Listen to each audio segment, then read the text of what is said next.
Insan pendidikan yang tercinta dimanapun Anda berada, jumpa lagi dengan saya Indra Karismiaji dalam acara Biduk, Bincang Edukasi.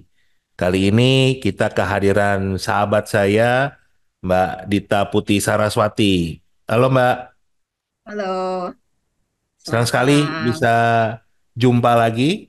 Kali ini kita mau Sama-sama. bahas kurikulum merdeka yang mau kita bandingkan dengan kurikulum-kurikulum yang ada di mancanegara. Sepertinya Mbak Putih dan teman-teman sudah punya atau memulailah membandingkan, mengkaji, menganalisa tentang kurikulum terbarunya Indonesia yang digadang-gadang katanya kurikulum terbaik yang pernah ada di Indonesia dan kita mau coba bandingkan dengan apa yang ada di negara-negara lain. Silakan Mbak Putih.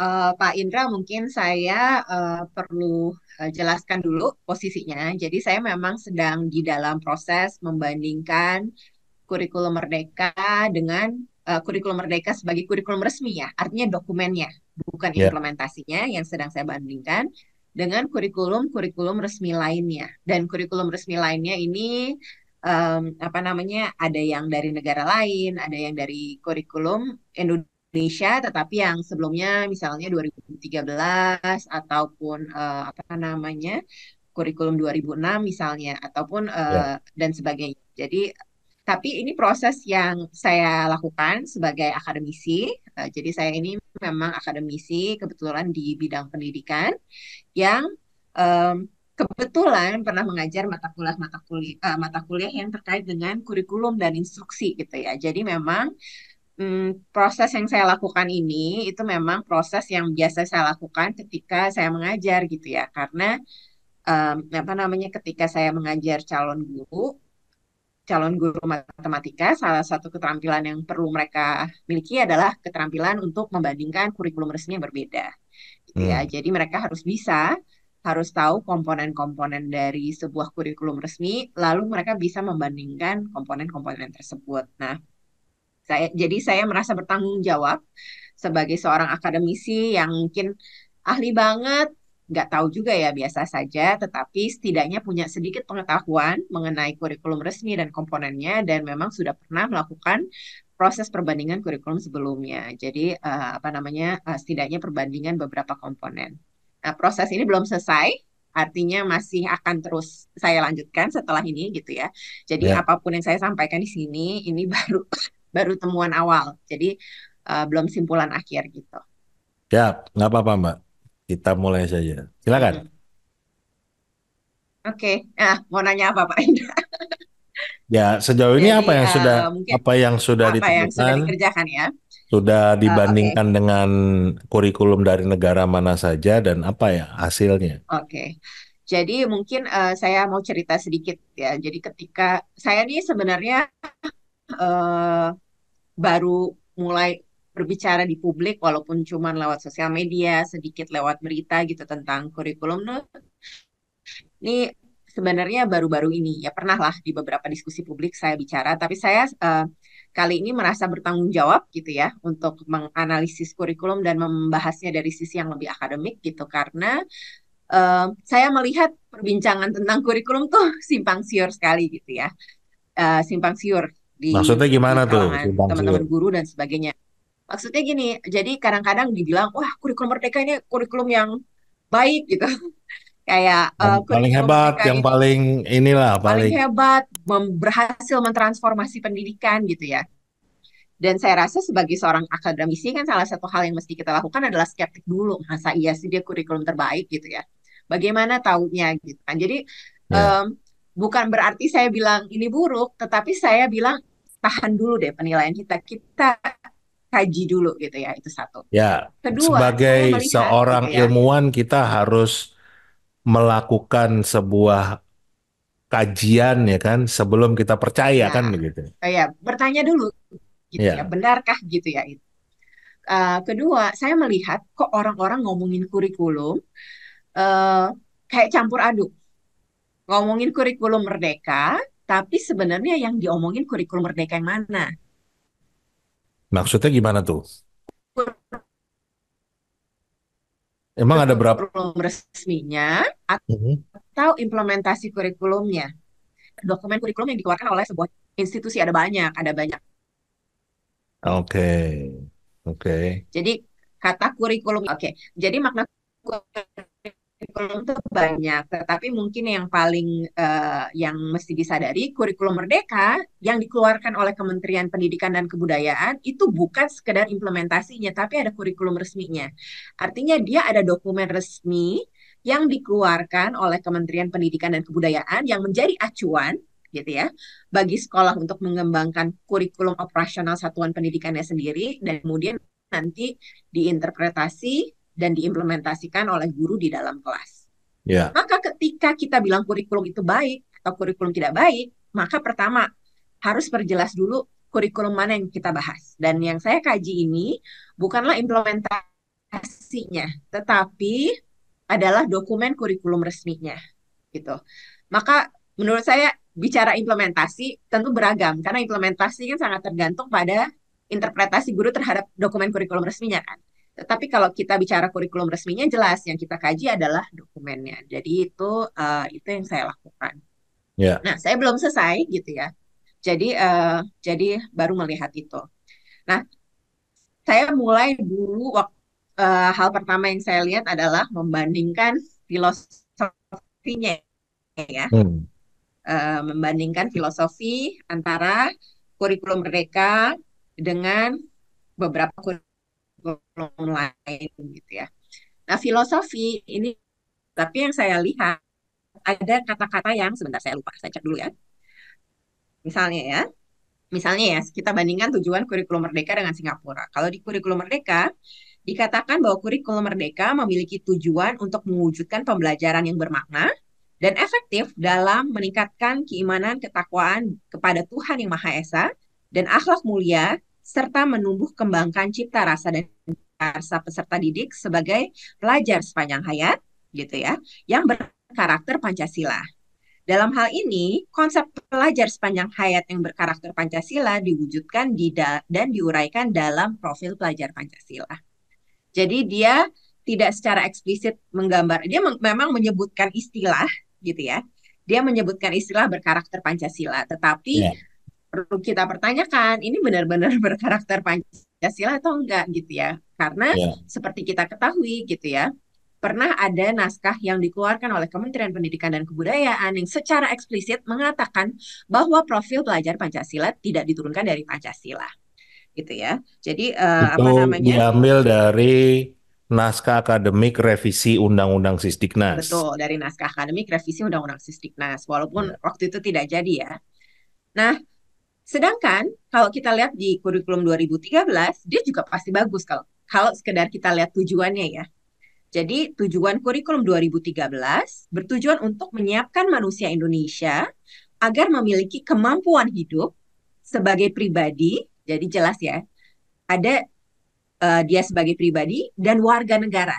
Jadi ada dia sebagai individu, manusia sebagai individu, dan juga manusia sebagai bagian dari kelompok sosial atau warga negara di sini ya, yang beriman, produktif, kreatif, inovatif, dan afektif, gitu ya, serta mampu berkontribusi pada kehidupan bermasyarakat, berbangsa, bernegara, dan peradaban dunia. Menurut saya jauh lebih clear. Ini 2013 ya, Ya, yang menurut saya kalau dibilang bagus juga ya ada lebih dan ada kurangnya juga gitu pasti. seperti itu. Nah, kalau kita lihat misalnya di Singapura, tujuan kurikulum Singapura, education in Singapore seeks to achieve our desired outcomes of education so that our students are future ready, have a strong sense of national identity, and are equipped with the competencies to navigate, participate, and contribute in a globalized world. It aspires to bring out the best of our students so that they are empowered to live life to the fullest, contribute to and care for their community and nation. Jadi sangat kental ya di situ ya tentang Hmm. cinta cinta bangsanya ya. It enables them to develop their interest, to pursue their passions and fulfill their aspirations.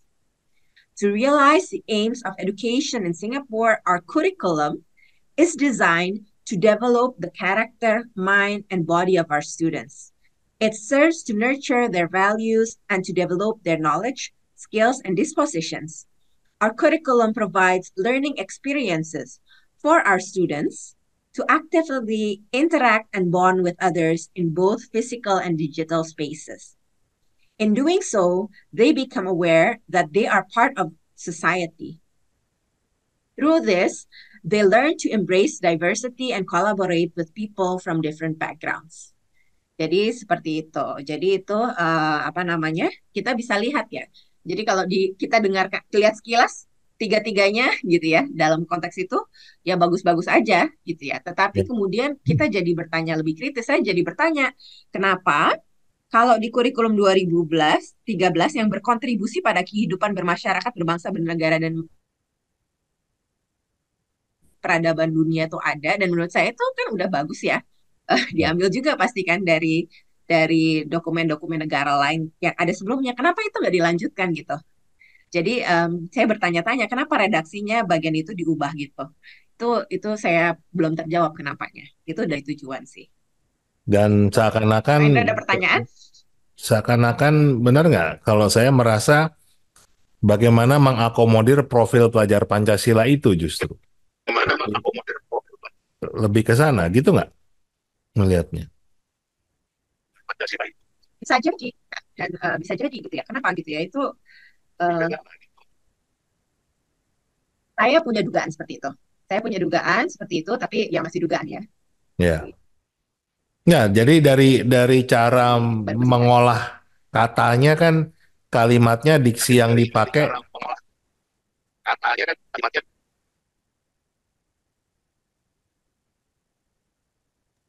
gitu nggak sih?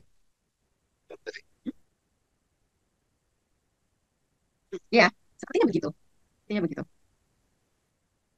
Oke, lanjut Mbak, lanjut. Pak Indra, suara saya terdengar? Agak putus-putus sih. Oke. Agak-agak lagging sedikit internetnya. Oke. Nah, setelah mempelajari ini, ya, oke. Tapi mudah-mudahan sih membaik segera. Oke. Nah, apa namanya? Lalu saya coba pelajari gitu ya tentang prinsip-prinsip kurikulum gitu ya. Prinsip-prinsip kurikulum ini kan bagian dari filosofi kurikulumnya, dan kita tahu di kurikulum Merdeka prinsipnya tiga gitu ya, gampang diingat. Memastikan dan mendukung pengembangan kompetensi diri, kompetensi dan karakter. Oke, fleksibel dan berfokus pada muatan esensial. Nah, pertanyaannya maksudnya apa gitu ya?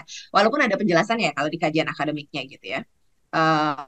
Kata fleksibel misalnya, apa artinya? Emang kurikulum resminya fleksibel begitu gitu ya? Kita perlu bertanya-tanya seperti itu karena yang fleksibel tuh apanya itu mesti dicek. Lalu misalnya berfokus pada muatan esensial gitu ya. Apanya? Muatan esensial dari mana? Emang siapa yang menentukan muatan esensial? Apakah dia ada di kurikulum resmi, terus kurikulum resminya ada muatan esensial? Lalu muncul pertanyaan gitu ya, emang siapa yang menentukan muatan apa esensial dan muatan apa yang enggak esensial? Kan itu kan harusnya diturunkan berdasarkan keilmuan. Maka kan seharusnya itu bisa terjelaskan ya dengan lebih rinci bahkan di kajian akademiknya misalnya. Misalnya kalau misalnya sebagai contoh ya, kalau di matematika SMA gitu ya, ini contoh yang kecil ya, di dalam capaian pembelajaran gitu ya, itu tidak eksplisit disebutkan tentang fungsi polinomial atau fungsi rasional gitu ya. Saya bertanya-tanya, kenapa gitu? Itu kenapa tidak eksplisit gitu ya, walaupun ada fungsi linear dan non-linear ya. Hmm. Um, Contoh Sebelum kasusnya sebelum spesifik ya, tapi sebelum kalau ke sana, Mbak, ya ya, aku mau tanya dulu. betul betul. Setauku, kalau Mm, kita bicara filosofi pendidikan uh-uh, yang eh, esensialism uh-uh, itu kan cuma tiga, mm-mm, math, science, benar. language, matematika, sains, dan bahasa. Itu kan kalau kita bicara filosofi pendidikan esensialism, itu nggak sih? Seingat saya ya. Uh, Makanya definisinya nanti kita mesti cek, tergantung definisi sebenarnya. Apa namanya? Nah, Tergantung definisi ya, seperti itu. Mm-mm. Dan jangan-jangan pembuat kurikulumnya ini tidak memahami jargon-jargon dunia pendidikan nih, yang kalau kita memang belajar ilmu pendidikan agak berbeda dengan dunia umum ya. Itu kan ada jargon-jargon khusus. Setahu saya sih kalau kita bicara Ini esensialism saya, uh-uh, itu mungkin saya itu kurang tahu ya, tapi saya mau contohkan ya. hmm, Uh-uh. Kalau kurikulum 2006 misalnya, ya ini jelas banget. Misalnya, pelaksanaan kurikulum di dasar serta didik, ya kan? Untuk menguasai kompetensi yang berguna bagi dirinya. Ya kan? Dalam hal ini, peserta didik harus mendapatkan pelayanan pendidikan yang bermutu, serta memperoleh kesempatan untuk mengekspresikan dirinya secara bebas, dinamis, dan menyenangkan. Itu baru poin pertama. Kan ya clear banget. Dia tidak sekedar jargon, istilahnya dia nggak sekedar bilang, lebih dielaborasi. Gitu ya. Lalu kedua, kurikulum dilaksanakan dengan menegakkan kelima pilar belajar, yaitu belajar untuk beriman dan bertakwa kepada Tuhan yang Maha Esa, belajar untuk memahami dan menghayati, belajar untuk mampu melaksanakan dan berbuat secara efektif, belajar untuk hidup bersama dan berguna bagi orang lain, belajar untuk membangun dan menemukan jati diri melalui proses pembelajaran yang efektif, aktif, kreatif, dan menyenangkan. Jadi ya belajar untuk apanya, clear prinsipnya gitu ya. Dan ini kayaknya ada sedikit adaptasi dari apa namanya UNESCO itu ya, UNESCO yang Four Pillars of Education, tampaknya ada sedikit, nggak tahu ya tahunnya sama atau enggak, saya agak lupa. Tapi sepertinya agak mirip-mirip gitu ya dengan Four Pillars of Education-nya UNESCO. Jadi Hmm, pendidikan itu kan beda sama belajar.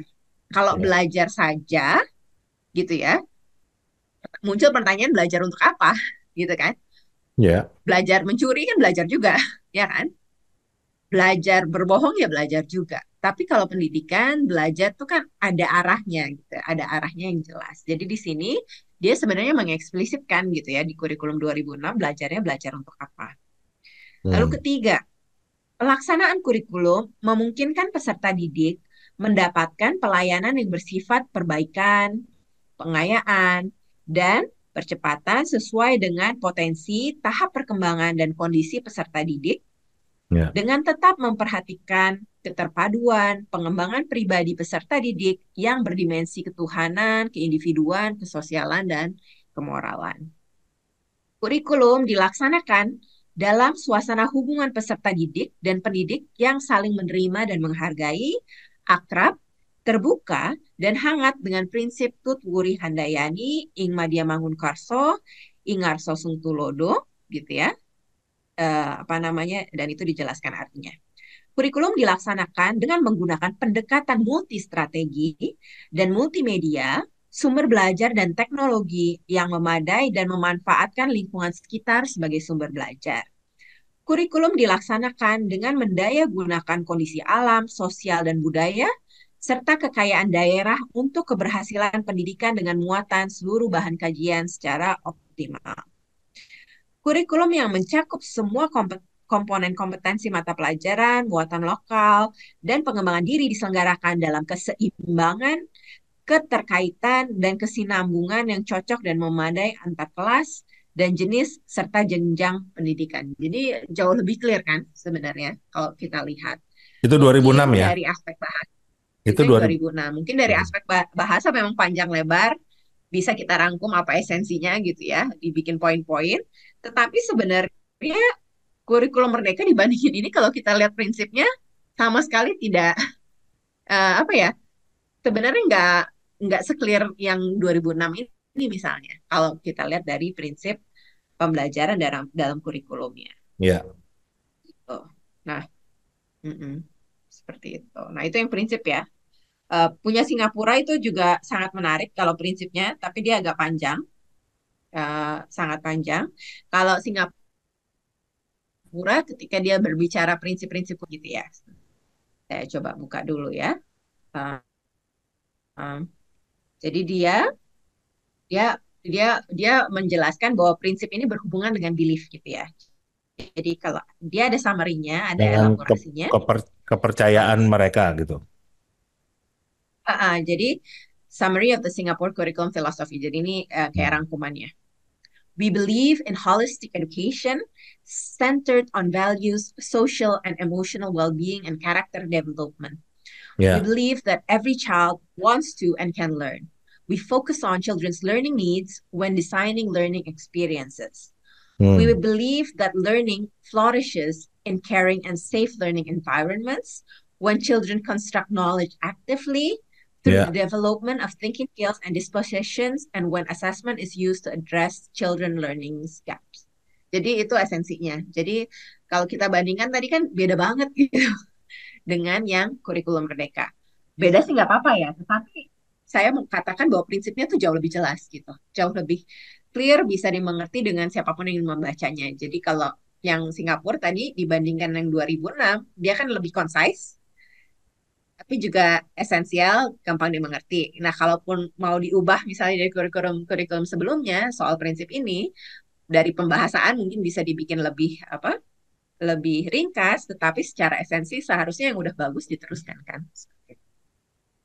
Boleh nggak kita simpulkan nih sejauh ini dari diskusi kita, sepertinya landasan filosofis dari kurikulum Merdeka ini agak lemah ya, nggak nggak jelas landasan filosofisnya mau kemana.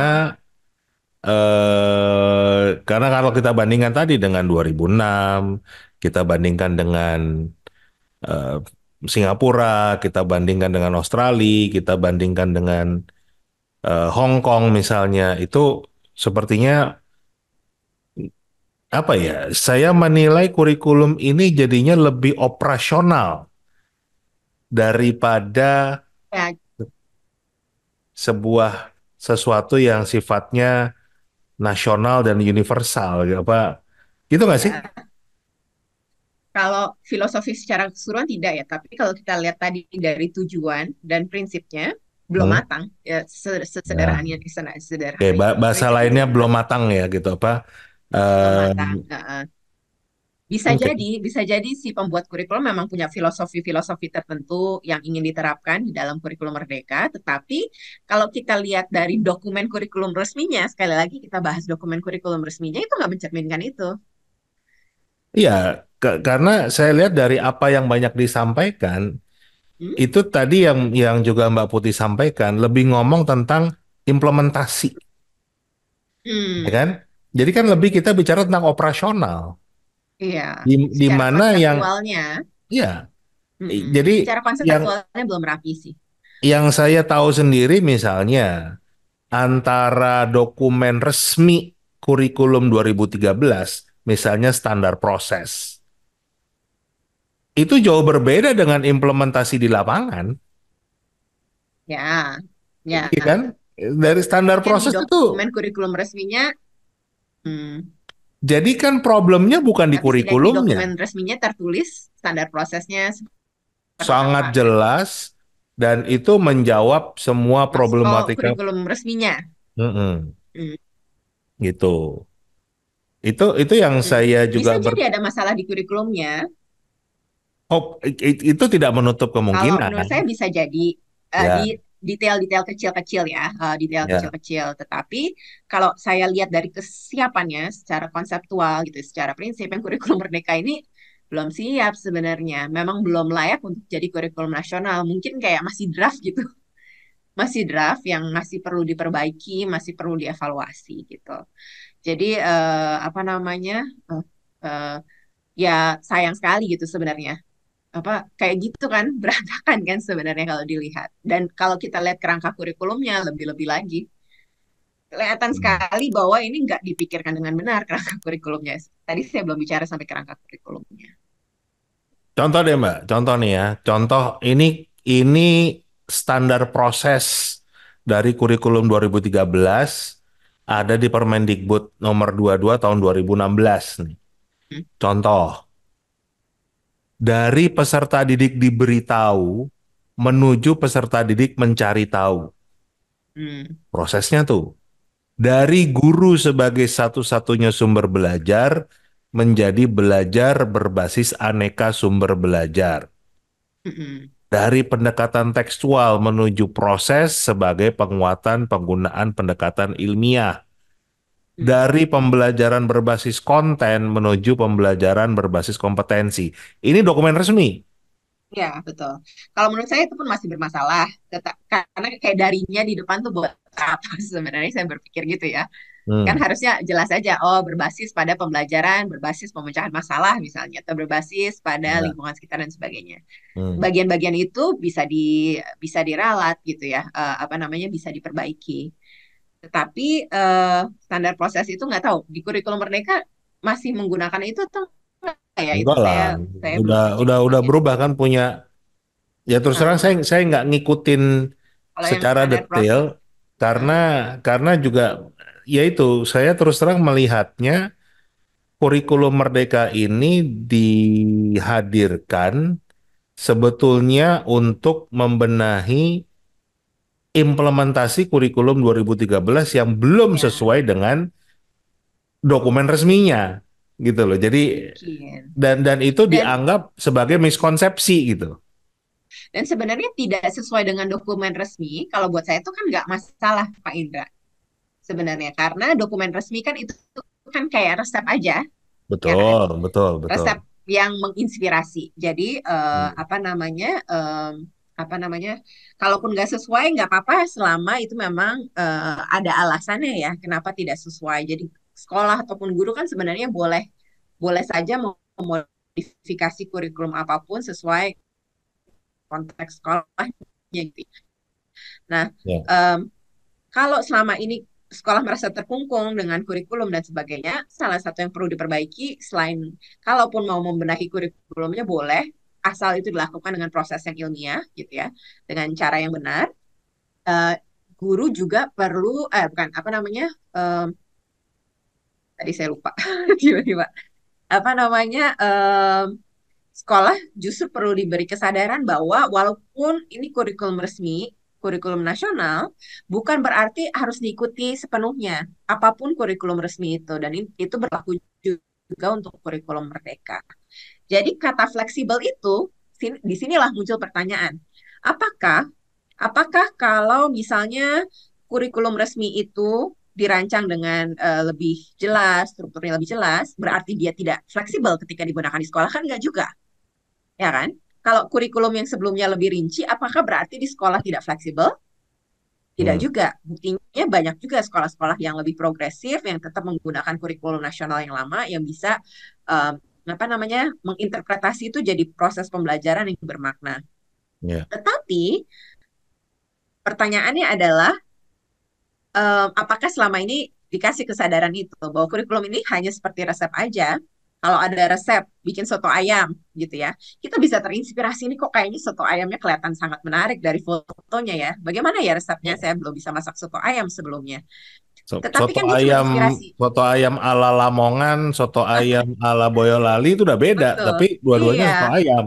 Tapi kan dia cuma inspirasi. Kalau misalnya, Ya, tapi aku kayaknya mau coba tambahin ini, tambahin itu kan boleh. Atau sepakat. kalaupun suatu hari ada sekolah yang mengatakan, aku nggak perlu resep ini, aku bisa bikin sendiri, ya nggak masalah gitu.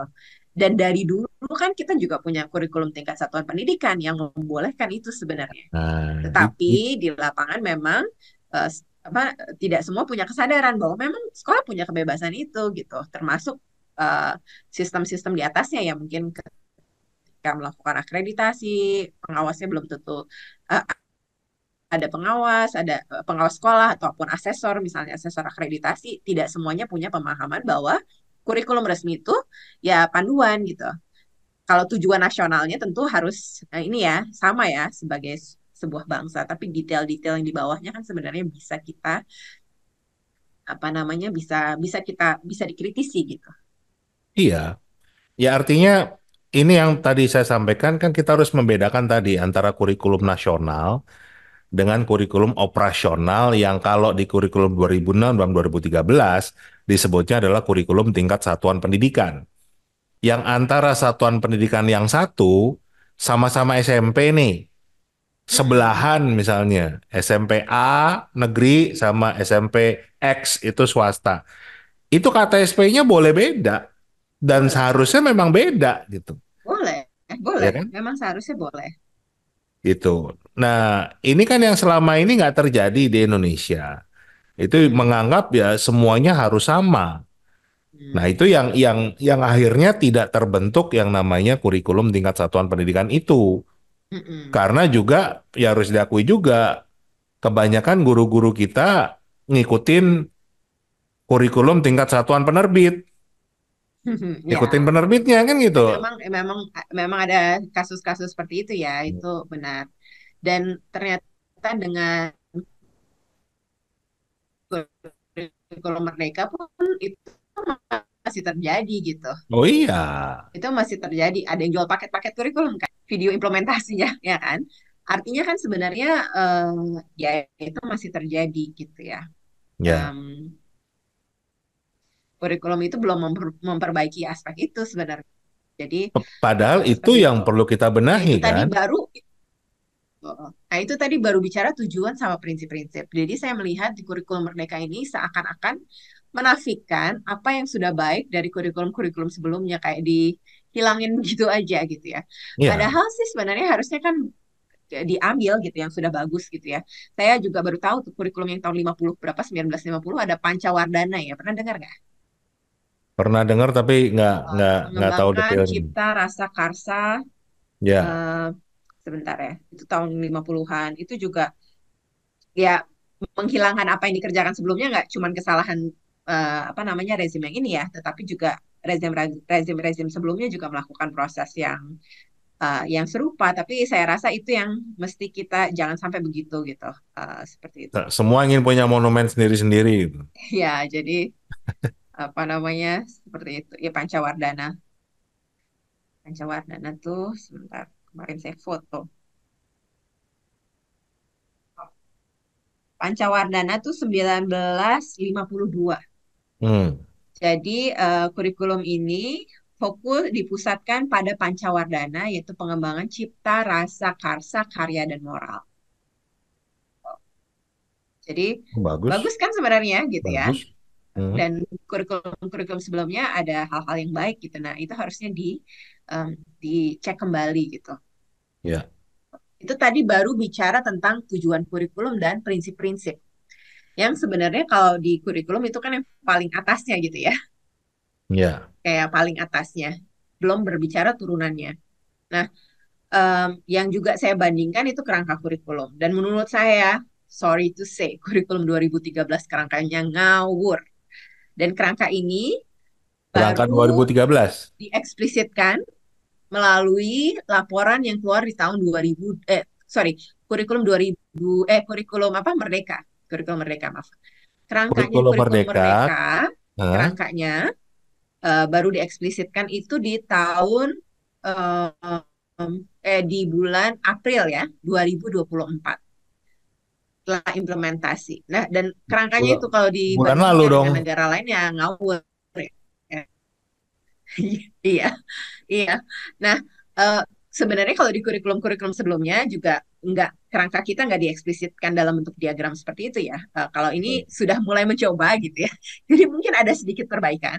Tetapi kalau kita lihat hubungan antar komponennya itu ngawur, ngawur berat gitu. Kalau kita lihat panah-panahnya, Pak Ida ada fotonya kan?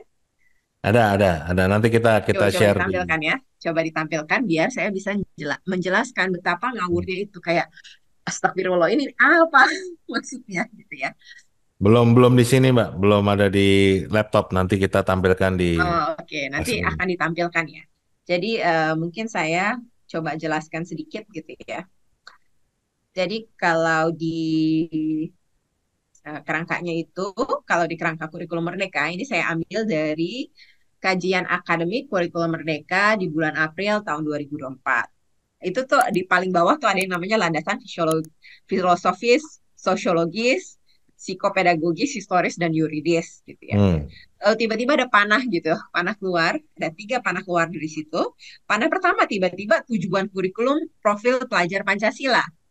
Lalu tiba-tiba panah lagi capaian pembelajaran, lalu panah lagi standar kompetensi lulusan, lanjut lagi panah standar isi, standar proses, standar penilaian, terus masuk ke struktur kurikulum dan sebagainya.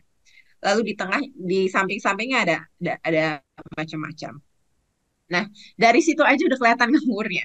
Tiba-tiba ada tujuan kurikulum profil pelajar Pancasila, tiba-tiba kecapaian pembelajaran. Padahal capaian pembelajaran di dalam kurikulum Merdeka itu kan per bidang studi ada capaian pembelajarannya. Kalau Ya, di dalam bahasa kurikulumnya itu yang disebut tujuan pembelajaran umum atau General Learning Objective, ya, yang learning adalah objective. jenis tujuan pembelajaran dalam waktu 1 atau 2 tahun misalnya, jangka yang cukup panjang, tapi dia belum bisa langsung digunakan untuk merancang proses pembelajaran di kelas gitu ya. Nah, tapi capaian ini sebenarnya levelnya masih agak di bawah-bawah gitu. Tapi tiba-tiba standar kompetensi lulusan. Kan ngawur, standar kompetensi lulus kan tuh menurut saya ya seharusnya dia setara dengan profil pelajar Pancasila. Standar kompetensi lulusan aja yang dipakai atau profil pelajar Pancasila gitu ya. Apa namanya?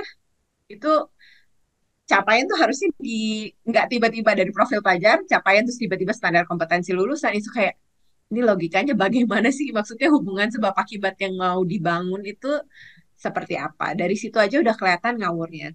Nah, kalau kita bandingkan misalnya dengan kurikulum Australia gitu, itu Hmm. jelas dia pakai kubus gitu ya. Satu sisi adalah 8 bidang studi ya, yang menjadi ini kayaknya dari kelas berapa sampai berapa, saya lupa detailnya. Lalu di bidang studi itu ada kecakapan lintas disiplin gitu. Kecakapan lintas disiplinnya apa gitu ya? Ada pemahaman etis, pemahaman interkultural dan sebagainya. Kalau pelajaran tuh matematika, IPA, IPS yang kayak gitu-gitu ya bahasa. Lalu di lintas bidang studi itu ada yang disebut cross curriculum priorities. Jadi mungkin kalau mungkin project atau apa ada tema-tema yang diusulkan dan tema-tema ini sangat berhubungan tampaknya dengan isu-isu yang jadi penting bagi Australia, yaitu satu keberlanjutan, kedua hubungan antara Asia dan Australia, dan apa namanya relasi Asia dan Australia dan relasinya dengan ini satu sama lain.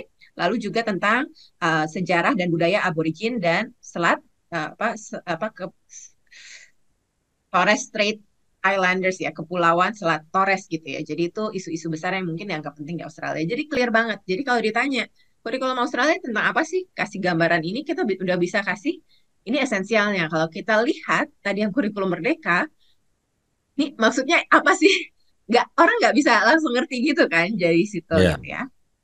Nah kalau yang kurikulum Hong Kong gitu ya, kita tahu bahwa dia agak beda dengan Australia. Dia 2 dimensi gitu ya. Tapi itu kelihatan jelas. Dari kiri itu paling kiri kelihatan gitu ya. Ada tanda-tanda KG itu kindergarten, ada panah di atasnya dia ada primary, junior school, terus sudah gitu secondary 1-3 and secondary 4-6 gitu ya. Hmm. Jadi itu kelas dan kelihatan kelihatan kalau di TK pelajarannya apa? Oh kalau di TK bahasa, eh, matematika apa usia dini, nature and living gitu ya, diri dan masyarakat, seni dan kreativitas, lalu juga kesehatan jasmani dan fisik gitu Hmm. ya. Lalu kalau dia ada panah menuju ke SD. Kalau SD pelajarannya berbeda gitu ya. Kalau SD ada bahasa Cina, ada bahasa Inggris, ada matematika dan sebagainya. Kalau apa namanya? Kalau naik apa namanya? Kalau naik ke atas di SMA lebih kompleks lagi gitu ya. Ada core subjects-nya, ada mata pelajaran pilihan, ada pengalaman belajarnya. Lalu seperti itu.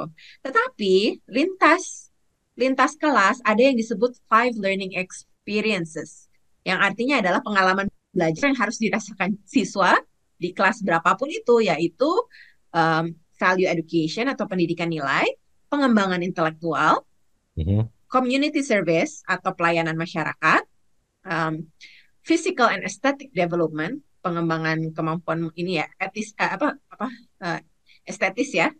Ya. Lalu juga career related experience yang berhubungan dengan karir. Jadi itu pengalaman belajarnya.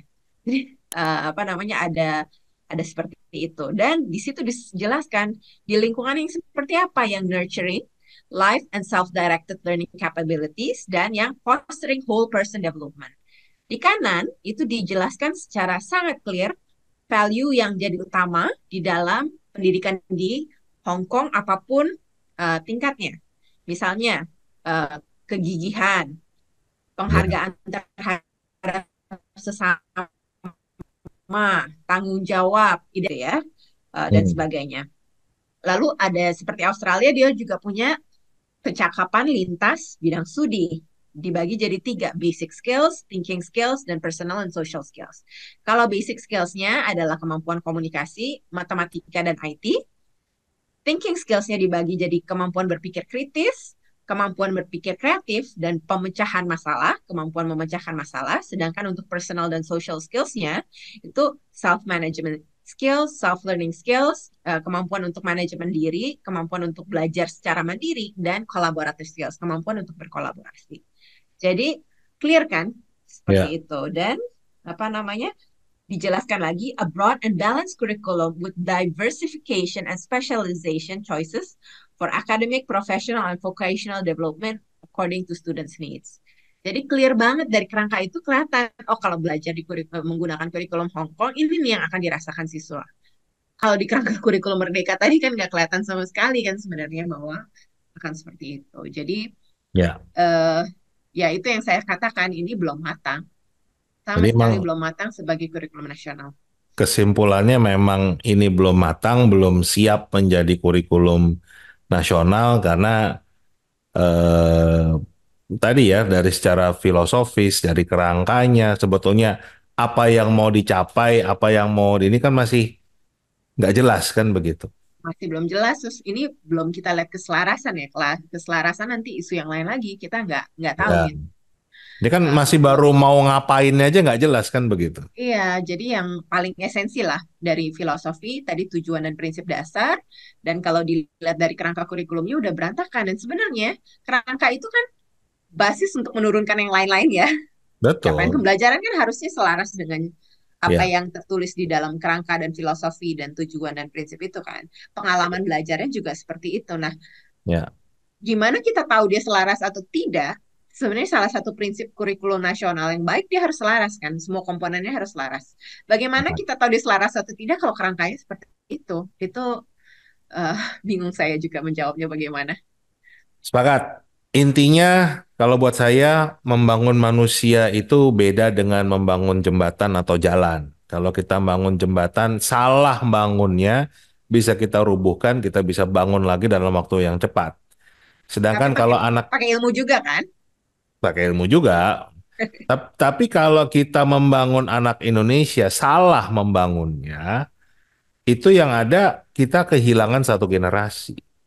Hmm. Itu adalah resiko yang harus kita tanggung kalau kita punya kebijakan pendidikan, punya kurikulum yang memang belum layak, belum matang, belum siap, dan bahkan arahnya sendiri sangat dipertanyakan kan gitu. Apalagi kalau mau kita bandingkan dengan negara-negara tetangga kita, negara-negara di mancanegara di mana mereka sangat clear apa yang mau dilakukan, apa yang mau dicapai, bagaimana cara mencapainya. Itu pun saya yakin mereka akan punya kendala, tantangan dalam implementasi.